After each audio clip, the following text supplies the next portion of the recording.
Okay guys, so today we're gonna start reading some articles from chess.com. This one is really interesting. It was written by Daniel Ranch, one of the main guys on chess.com, and let's just start.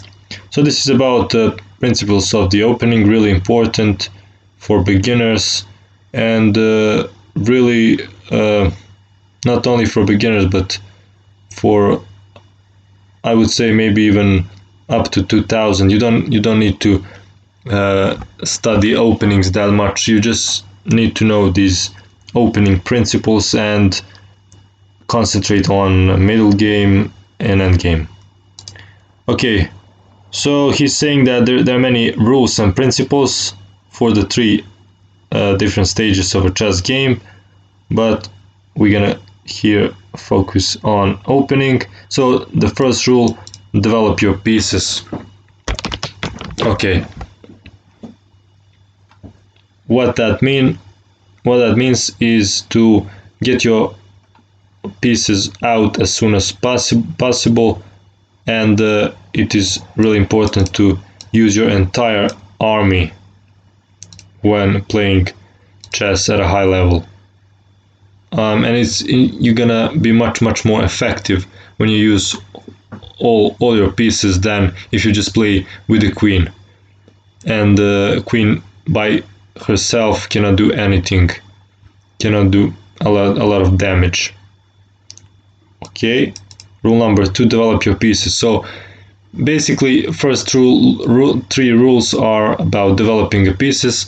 So he's trying to say that it is that important to not forget that. Okay, let's see if he's adding something else, something more in this second. Should be developed. Okay, so he's here he's specifying that try to develop your minor pieces first, so knights and bishops, and because rooks you cannot really develop that fast, and queen you can, but you will see that it's not really good because it can be chased by another pieces, and you're gonna just lose time. Okay, and the third: develop your pieces. Again, it is that important, and here in rule 3 he's talking about where you should be developing the pieces. And here he's saying that you should develop your pieces towards the center, and below you will see a fun example of what in a perfect world might be the best way to develop your pieces. Okay, so this is ideal picture dream position where all of your pieces are developed towards the center. You have rook on the center squares, bishops controlling the center, pawns in the center, and so everything is perfect. Okay, rule number 4: don't move up a piece twice before move 10. Okay, so this is also really important, because if you move one piece too many times, then your other pieces are just waiting on the starting positions, not doing anything, and that's not really good. Meanwhile, maybe your opponent is going to develop his pieces and start attacking you, and your pieces are not active, and you're gonna get destroyed. Okay, so here he's showing some example what happens if someone doesn't follow this rule. K5. Okay, so this is legit opening. This is Alekhine defense, but the more common is to go with the knight on d5. That's the main line. But knight e4. Okay, attacks it again, and this knight is just going back and forth, and you're building a strong center, developing your pieces by attacking the knight, and this knight is just and now finally after 6, so this knight made 6 moves, and finally he's gonna lose this knight. Okay. Rule number 5, don't bring your queen out early. So we discussed this earlier. And so think about it. The queen is worth more than any piece besides the king. Okay. So he's providing the example why it is bad to bring your queen too early. Let's see.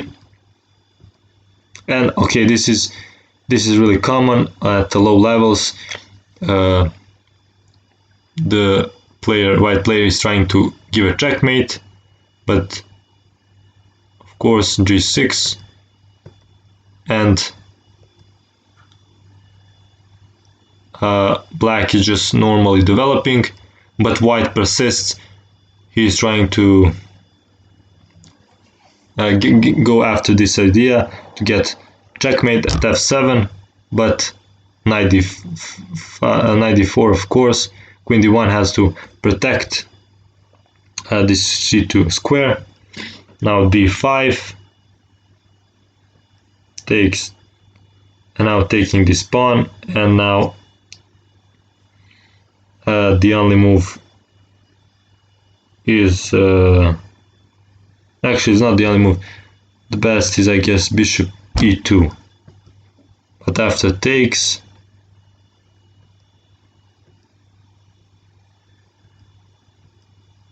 and this is really bad position. And after f3, knight e4. Wow. So you see,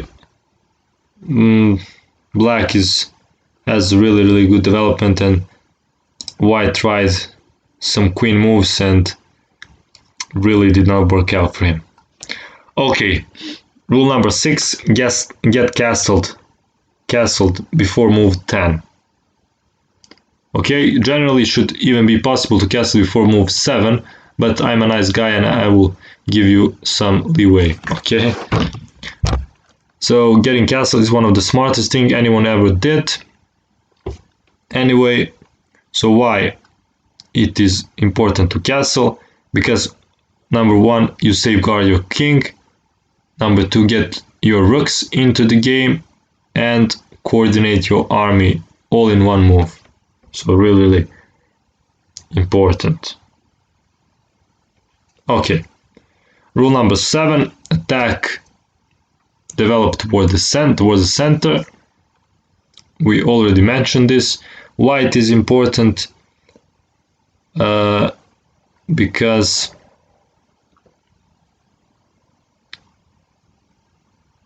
you need to develop your pieces to their most active square possible. So your pieces are the most active, most powerful in the center,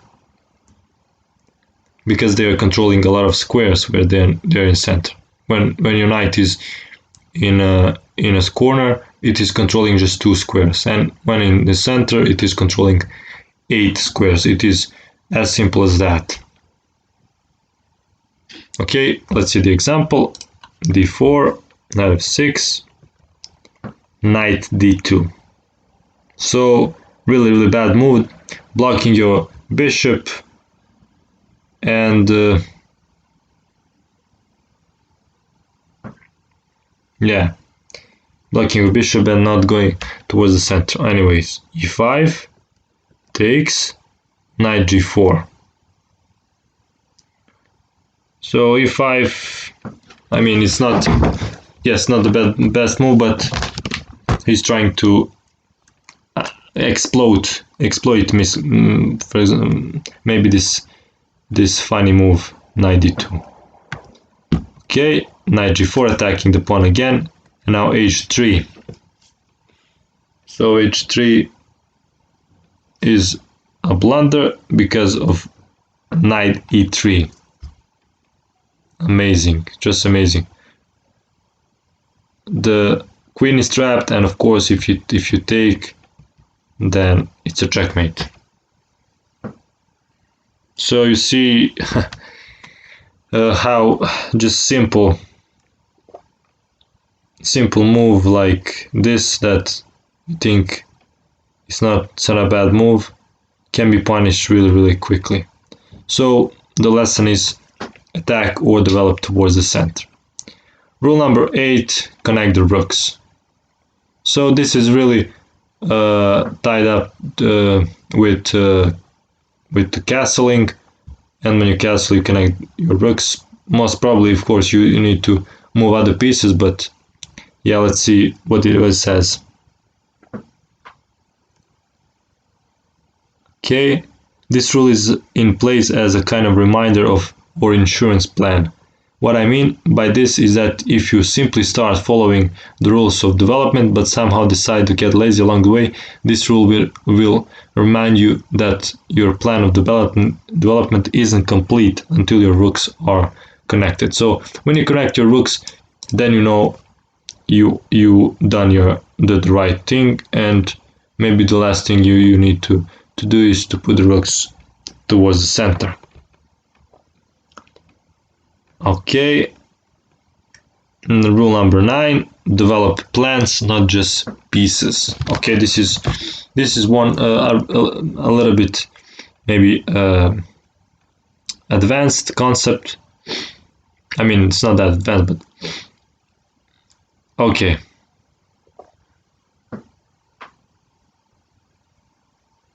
Plan to do is keeping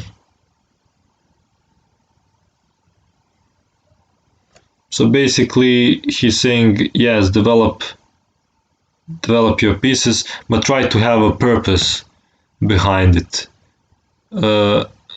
Try to think, what do you actually want to do, where do you want to attack. So if you know what do you want to do, then you know where to put pieces. You just don't randomly develop, but you develop with purpose.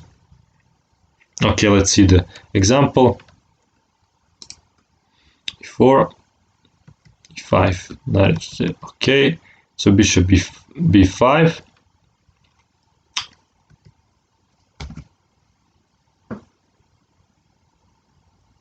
Attacking this knight, that is defending the pawn. A6, bishop A4. So if bishop takes, pawn takes, you cannot really take this pawn, because after takes he has queen d4, and then he's attacking the pawn and the knight. So with a6 he's indirectly defending the e5 pawn.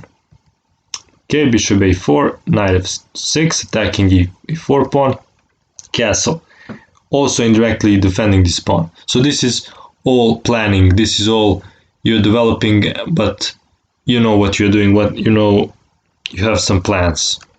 Why this is indirectly protected? Because after he takes, you play rook e1 attack, and then probably he's gonna lose e5 pawn. You can look that for yourself. Bishop e7. Now it is a threat to take on e4, because when you play rook e1, I mean, look this for yourself. Now rook e1 defending and developing. So you have a purpose, but you are doing all the principles, following the principles. b5. So b5 is because you were threatening to take on c6, and after he takes, you take on e5. Bishop b3 and castle. And basically with this you learned first seven moves of Grandmaster theory in the Ruy Lopez or Spanish game. And it is all this opening, and all of the good openings are following opening principles, of course. And the last one, attack in the direction of your pawn structure. And there is no example of a picture of this, but let's just read it real quick. Okay, what if I told you that one of the secrets of planning at the master level in chess was the pawns? Yeah, basically pawns dictates a lot of things. Here's the deal, your pawns are the only pieces that can go back, which means that every time they move forward, they are deciding something permanent about the game you're playing. Weaknesses in the pawn structure or formation are positional weaknesses, which means they are permanent in the position. Learning to recognize and then attack pawn weaknesses and the weak squares created by pawn moves is the key to understanding positional chess. So yeah, positional chess is all about attacking weaknesses, weak squares and weak pawns and so on. So what does that quick introduction to positional chess have to do with the opening stage of the game? The idea is that if a player looks for the open files and diagonals or something like thereof created by the pawns in the beginning of the game, he or she will know where to develop pieces. Pawns are telling you your pieces exactly where to develop with every move and trade, so take the time to think about your pawns before developing your pieces to any random square. Yeah, I mean, you see, for example, this position. You probably, I mean, not very often here you don't develop knight on c3 because you want to play c6, c3, and then c3 because you want to escape with the bishop on c2, because this knight is gonna go on a5 and attack the bishop. So this structure defines where pieces will go. Usually this knight is gonna go to d2, f1 and g3. So I mean, with more experience you're gonna know exactly where pieces should be developed. So again, thanks for watching, guys. If you want me to read more articles like this, type into the comments section, and as always, hit a like, subscribe, and see you in the next video.